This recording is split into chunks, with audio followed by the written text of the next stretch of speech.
1 2 3 তো এখন কি ভাবছিস, বিয়ে করবি কবে? আচ্ছা, প্রথম যখন স্টুডেন্ট থেকে প্রোডাকশনে ঢুকলি ভয় করেছিল? বিশেষ করে অ্যানিমেশন ফিল্ডে তাদের আইডিয়া থাকে না যে আমার ছেলে বা মেয়ে কি করতে চলেছে। নমস্কার, আমি সৌরভ।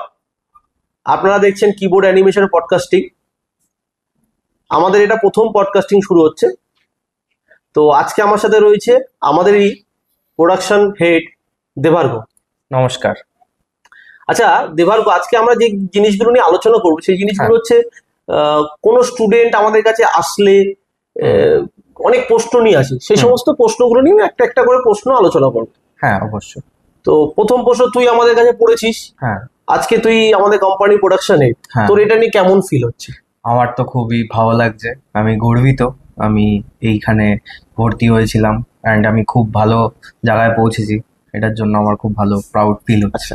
তা তুই আমাকে বল যে তোর ভর্তি থেকে আজকে তুই প্রোডাকশনে, এই যে তোর 5 বছরের একটা লম্বা জার্নি, তোর এই জার্নিটায় কোথায় কোথায় তোর প্রবলেম হয়েছিল, কোথায় কোথায় তোর মনে হয়েছিল না এই জায়গাগুলো রেকটিফিকেশন করা উচিত স্টুডেন্টদের? অ্যাজ এ তুই এখন প্রোডাকশন হেড, তুই স্টুডেন্টদের কি সাজেশন দিতে যাবি? স্টুডেন্টরা যখন অ্যাডমিশন নেবে কোন কোন জিনিসগুলো মাথায় রাখা উচিত? প্রথম মানুষ মানে স্টুডেন্টদের একটা মাথায় রাখা উচিত কোন ইনস্টিটিউটে অ্যাডমিশন নেবো বা কোন ইনস্টিটিউটগুলোতে অ্যাডমিশন নেওয়া উচিত। শুধু আমাদের এখানে নয়, বাইরেরও যদি কোনো ইনস্টিটিউট, মানে সবসময় যে আমাদের এখানেই ভর্তি তো তার কোনো মানে নেই। অন্যান্য ইনস্টিটিউটে যদি ভর্তি নেয়, স্টুডেন্টদের কোন জিনিসগুলো মাথায় রাখা উচিত? হ্যাঁ, ব্যাপারটা হচ্ছে যে প্রত্যেকটা স্টুডেন্টকেই নিজেদের কিছু রিসার্চ করে রাখা উচিত যে কোন ইনস্টিটিউট কেমনভাবে এখন নিজেকে রিপ্রেজেন্ট করছে। তো ভালো কথা, তাদের প্যারেন্টসরা বেশিরভাগ যে কোনো স্টুডেন্টই যখন কোনো লাইনে ঢোকে তখন তাদের প্যারেন্টসদের অত আইডিয়া থাকে না যে তাদের বিশেষ করে অ্যানিমেশন ফিল্ডে তাদের আইডিয়া থাকে না যে আমার ছেলে বা মেয়ে কি করতে চলেছে। তো তখন তাকে অবশ্যই নিজের রিসার্চটা এত ভালো করেই রাখতে হবে যাতে সে তার প্যারেন্টসকে বোঝাতে পারে। আচ্ছা, তাছাড়াও সেই যে ইনস্টিটিউটে ভর্তি হয়েছে সেই ইনস্টিটিউট কতটা দিক থেকে ভালো, কোন দিক থেকে ভালো, তাদের স্টুডেন্টদের কেমন আউটপুট রয়েছে, তাদের স্টুডেন্টরা কোথায় ভালো ভালো জায়গায় চাকরি পেয়েছে, সবটাই মোটামুটি একটুখানি রিসার্চ অ্যান্ড ডেভেলপমেন্টের সময়ই তো সবকিছু হয়। এবার স্টুডেন্টরা যখন আমাদের কাছে অ্যাডমিশন হতে আসে দেওয়ার্গ, তোর হয়তো এই প্রশ্নটা ছিল যে ইনস্টিটিউটটা যেখানে ভর্তি হলাম তা সেখানে ভর্তি হওয়ার সময় আমি কি কম্পিউটার কিনবো বা কোন কম্পিউটারের সাজেশন নেওয়া উচিত ফ্যাকাল্টির থেকে। তো তুই এই বিষয়টা কি বলতে চাস স্টুডেন্টদের? হ্যাঁ, বেসিক্যালি আমি যখন এখানে ভর্তি হয়েছিলাম তখন আমার কম্পিউটার সম্বন্ধে তো খুব বেশি একটা আইডিয়া ছিল না, কিন্তু অবশ্যই আমাকে তখনকার দিনের যে ফ্যাকাল্টি মেম্বার্স ছিল, আমার সিনিয়ররা সবাই আমাকে কিছু না কিছুভাবে হেল্প করেছে। তো তখন থেকে এখন আমি যেটুখানি বুঝি যে আমিও মধ্যবিত্ত ফ্যামিলি থেকে বিলং করি, সবার তো আর একবারে 100% দেওয়াটাই সম্ভব হয়ে ওঠে না। তো তখন আমি আমার ফ্যাকাল্টি মেম্বার যারা ছিল তাদের কাছ থেকে গাইডেন্স পেয়েছিলাম যে দেখো তুমি এখন কিছু একটা, এখনকার দিনের যথেষ্ট ভালো আমাদের গ্যাজেটস বেরিয়ে গেছে, যেমন কি পিসি, ল্যাপটপ, হ্যান ত্যান। তো সেখানে হচ্ছে আমাদের i5, i7 এগুলো এখন বেসিক জেনারেশন, ঠিক আছে?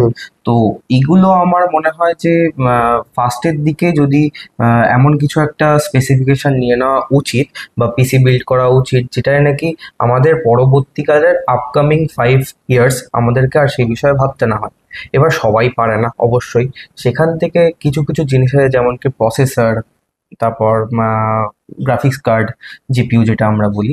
তো এই জিপিইউ আমরা ফার্স্টের দিকে বেসিক সফটওয়্যারসের জন্য না নিলেও চলে। তো আমাদের যা এখনকার দিনের মানে আপডেটেড যে সফটওয়্যার বা যে গ্রাফিক্স কার্ডটা আমরা পরেও কিনতে পারি, পরবর্তীকালেও আমরা কিনতে পারি, মানে আমরা শুরুর দিকটা একটুখানি বেসিক i5 বা i7 প্রসেসর দিয়ে চালিয়ে কিছুদিন পর আমরা গ্রাফিক্স কার্ডটা কিনতে পারি।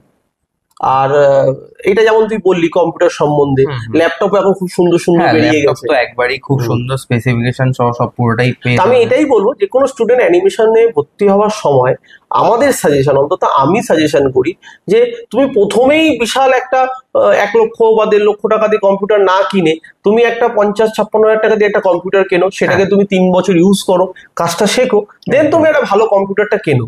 তো হ্যাঁ, প্রথমেই মানে গার্জেনদের, বাবা মাকে চাপ না দিয়ে নিজেকে একটু প্রস্তুত করে আমার মনে হয় এইভাবে করলে ভালো হয়। আমি হ্যাঁ, এটাই সাজেশন দিই, তুইও মনে হয় সেটাই দিবি। অবশ্যই আমারও তাই মনে হয়। আরেকটা মেন যে প্রশ্নটা থাকে স্টুডেন্টদের, যে স্টুডেন্ট এসে আমাদের প্রশ্ন করে যে স্যার আপনাদের এখানে ফ্যাকাল্টি টিম কেমন আছে, বা আপনাদের এখানে আর্টিস্ট, মানে আমরা আমরা তো প্রত্যেকে, তুইও একটা আর্টিস্ট আমিও হ্যাঁ, একটা আর্টিস্ট, তো আপনাদের এখানে যে যারা শেখাবে তারা কি ওয়েল ট্রেন্ড নাকি না নর্মাল একটা ফ্যাকাল্টি হিসেবে কাজ করে? মানে ট্রেন্ড ফ্যাকাল্টি আর নর্মাল ফ্যাকাল্টির মধ্যে ডিফারেন্সটা তুই যদি বলি, কারণ তুই আমাদের এখানে পড়েছিস, তুই এইটা নিশ্চয়ই ফিল করিস যে নর্মাল ফ্যাকাল্টি এবং ট্রেন্ড ফ্যাকাল্টির মধ্যে অনেকটা ডিফারেন্স। হ্যাঁ, অবশ্যই। আহ, দেখুন, প্রত্যেকটা ফ্যাকাল্টি আমরা এখানে মানে যথেষ্ট নিজেদেরকে টাইম দিই, যাতে বাকি স্টুডেন্ট লেভেল যারা রয়েছে তাদেরকে ভালো করে গাইডেন্স দেওয়ার জন্য। তাছাড়াও প্রত্যেকটা স্টুডেন্টই তো মোটামুটি ফ্যাকাল্টিকে তখনই ভালোভাবে দেখবে যখন তার মনে হবে যে হ্যাঁ, সে কিছু আমাকে শেখাতে পারছে। তো অবশ্যই আমরা এখানে প্রত্যেকেই প্রফেশনাল হতে এসেছি, স্টুডেন্টরাও তাই। তারা আপাতত স্টুডেন্ট লেভেল রয়েছে, পরবর্তী আপকামিং 3 ইয়ার্স পর তারা যখন প্রফেশনালি বিহেভ করতে হবে সব জায়গায়, তো তাদেরকেও সেইভাবেই গাইডেন্স পেয়ে অবশ্যই করতে হবে। আর আমি যথেষ্ট এই ফ্যাকাল্টি বলুন বা আপনাদের এই ইনস্টিটিউট, আমাদের এই ইনস্টিটিউট থেকে আমরা যথেষ্ট গাইডেন্স পেয়েছি। তো আমার তো মনে হয় সবই ঠিকঠাক। তো মোটামুটি এই প্রশ্নগুলোই থাকে। আর আমরা তো ফিজ নিয়েও এর আগেও অনেক কথা বলেছি, আমি দেবার্গর সাথে আরেকটা মেইন বিষয় যেটা আলোচনা করতে চাই, একটা স্টুডেন্ট লাইফ থেকে তুই যে মুহূর্তে প্রফেশনাল লাইফে এলি, তোর নিশ্চয়ই সেটা সবারই হয়, একটা ট্রানজিশন হয়, হ্যাঁ, একটা লাইফের ট্রানজিশন। একটা হ্যাঁ, বলতে পারি যে আমি একটা স্টুডেন্ট থেকে হঠাৎ একটা এমপ্লয়ি হলাম, তখন স্টুডেন্টদের একটা কোম্পানিতে গিয়ে কি কি মাথায় রাখা উচিত? কারণ বেশিরভাগ স্টুডেন্টদের কি হয় যে আমাদের কাছেও যারা আসে আমরা দেখেছি, মানে তারা টাইম মেনটেন করে না, ঠিক করে টাইম প্র্যাকটিস করে না। মানে এই জিনিসগুলো তুই স্টুডেন্টদের কি বলবি, যে মানে একটা কোম্পানিতে যাওয়ার আগে কি কি রেসপন্সিবিলিটি তার মাথায় নিয়ে রাখা উচিত? আহ, আমার মতে যে কোনো স্টুডেন্টেরই একটা ইন্টার্নশিপ করা উচিত। যেটা কারণ আমাদের এখানে করাই আমরা। হ্যাঁ, আমরা এখানে যেটা পাই অলরেডি, সেটা অলরেডি করানো উচিত। কারণ প্রত্যেকটা স্টুডেন্টের মধ্যেই কিছু ভুল ত্রুটি থাকে, তো সেগুলো এই ইন্টার্নশিপের মাধ্যমে তারা ঠিক করতে পারে। এই যে বলুন যে টাইমে আসা বা নিজেদের মতন প্র্যাকটিস করা। আফটার স্টুডেন্ট লাইফ সবাইকে সবার নিজের রিসার্চ করে নিতে হয়, তো তখন তাদেরকে সেটাই আমাদের ইন্টার্নশিপের মাধ্যমে বোঝানো হয় যে কি করে তারা নিজেকে সার্ভাইভ করবে। মানে তুই এটা বলতে চাইছিস যে কোনো জায়গায় জবই যাওয়ার আগে হ্যাঁ, একটা ইন্টার্নশিপ করে একটা নেওয়া উচিত, ইন্টার্নশিপ করে নেওয়া তাতে উচিত, তার তাদের এক্সপিরিয়েন্সটা হয়ে এক্সপিরিয়েন্সটা যাবে যে বেড়ে যাবে। কিভাবে জবটাই করা হয়। হ্যাঁ, আচ্ছা, এইটা একটা তোমাদের একটা ভালো, মানে এটা এটা প্রতিটা স্টুডেন্টের জন্য খুব ভালো হবে, যে হুম, না আমি একটা চাকরি করতে গেলে করার আগে আমি একটা ইন্টার্নশিপ করে নিলাম, তাতে কি হবে, হ্যাঁ, তোমারও একটা আইডিয়া হয়ে গেল যে কিভাবে জব স্টাইল হয়, বা কিভাবে জবগুলো কিভাবে বার করতে হয়। কি করে প্রোডাকশন হাউসের হ্যাঁ, পাইপলাইন চলে, হ্যাঁ, কি হ্যাঁ, করে একটা ঠিক। ইনস্টিটিউট চলে, সবকিছুরই তো একটা পাইপলাইন আছে, সেটা ইন্টার্নশিপের মাধ্যমে বলো বা আচ্ছা, তোমার। প্রথম যখন স্টুডেন্ট থেকে প্রোডাকশনে ঢুকলি ভয় করেছিল? হ্যাঁ, খুব ভয় করেছিল। ভেবেছিলাম যে সামনে কি করব, আর যা করতে দেবে আদৌ পারবো কিনা। আচ্ছা, কিন্তু সেগুলো সময়ের সঙ্গে সময়ের সাথে সাথে কেটে হয়ে গেছে। গেছে। তো এইটাই, মানে এটাই সময়, সময় কথা বলে, হ্যাঁ, সময় কথা সময় বলে। কথা বলে।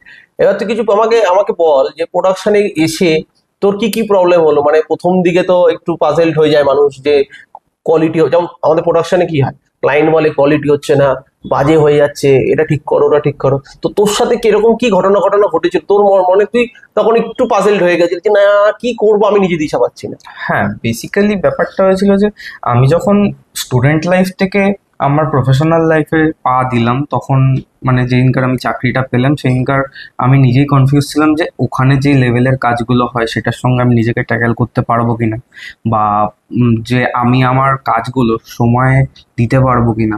হয়তো আমি কাজ করছি, পারছি, মানে ভালোই একটা পারছি। মেন্টাল প্রেশার থাকে, মেন্টাল যেটা প্রেশার থাকে। স্টুডেন্ট লাইফ থেকে হঠাৎ হ্যাঁ, করে এলে exactly, মেন্টাল অবশ্যই প্রেশার একটা থাকে। মেন্টাল প্রেশার থাকে। তো সেগুলো আস্তে আস্তে নিজেকে ট্যাকেল করতে হবে, নিজের এক্সপিরিয়েন্স এখান থেকেই গেইন করতে হবে। হয়তো ফার্স্ট কয়েক মাস হবেও না, সেটাকে নিজেকে আস্তে আস্তে আস্তে আস্তে আস্তে আস্তে ইমপ্রুভ ডেভেলপ করতে করতে হবে। হবে। তো এখন কি ভাবছিস, বিয়ে করবি কবে? বিয়ে করবো না আপাতত। এটা কি কথা? আপাতত বিয়ে করবো না। ফ্যামিলির ভার আমার মাথায় আছে, ফ্যামিলিকে টানতে হয়, সবকিছু ভেবেই করতে হবে, বাট বিয়ে নিয়ে আপাতত ভাবছি না, নিজের একটা সাকসেসফুল নিজের ক্যারিয়ার নিয়ে। সাকসেসফুল কেরিয়ার করে হ্যাঁ, সামনে সবকিছু- প্রজেক্টও আছে অনেকগুলো। সব অবশ্যই সবকিছু তো আর সাকসেসফুল লাইফটা এনজয়। তো আজকে এইটুকুই ছিল। তোমাদের যদি আরো কোনো প্রশ্ন থাকে আমাদের ভিডিওতে এসে কমেন্ট করো, তোমরা জানাও তোমাদের কি প্রশ্ন আছে, সেই বিষয়গুলো নিয়ে আমরা আরো ভিডিও বানাবো, আমরা বলবো। যারা অ্যানিমেশনই পড়তে চাইছো, বিশেষ করে বাঙালি যারা অ্যানিমেটার হতে চাইছো, বাঙালি অ্যানিমেটার যারা হতে চাইছো, তারা আসো আমাদের কমেন্টে, ডেসক্রিপশনে ওখানে তুমি কমেন্ট করো, আমরা বলে দেবো, পারবো আমরা আরো সিনিয়ররা মিলে পডকাস্টিং করবো। হ্যাঁ। আমাদের সাথে যুক্ত হয়ে থাকো ভিডিওর মাধ্যমে। নমস্কার আজকের মতো।